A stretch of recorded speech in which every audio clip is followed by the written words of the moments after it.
জনগণের মৌলিক অধিকার, যে নির্বাচনকে তারা শেষ করে দিয়েছিল, সেই নির্বাচনে ভোটের অধিকারের মাধ্যমে দেশকে রক্ষা করে জনগণের সরকার প্রতিষ্ঠা করা।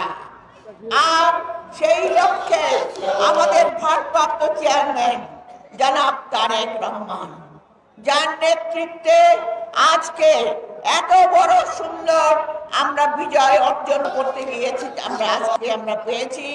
এবং আমার দেশনেত্রী বেগম খালেদা জিয়া, যিনি আপসহীন নেত্রী হয়ে, নির্যাতিত হয়ে সমগ্র জনগণকে ঐক্যবদ্ধ করেছেন, তাদেরকে অভিনন্দন জানিয়ে, সমগ্র জনগণকে অভিনন্দন জানিয়ে, নেতাকর্মীকে অভিনন্দন জানিয়ে আজকে আমরা এই বিজয় র্যালি উদযাপন করছি।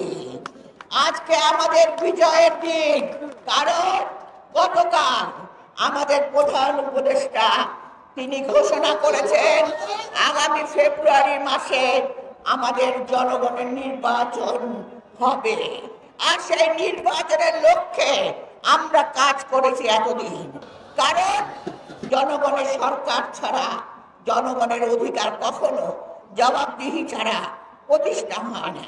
আর আজকে বরিশাল বিভাগের এই র্যালি পূর্ব সমাবেশ থেকে আমরা আমাদের দেশনেত্রী বেগম খালেদা জিয়া এবং আমাদের ভারপ্রাপ্ত চেয়ারম্যান জনাব তারেক রহমান, যার নেতৃত্বে এত বড় আন্দোলন সফল হয়েছে, তাদেরকে জানাই অভিনন্দন।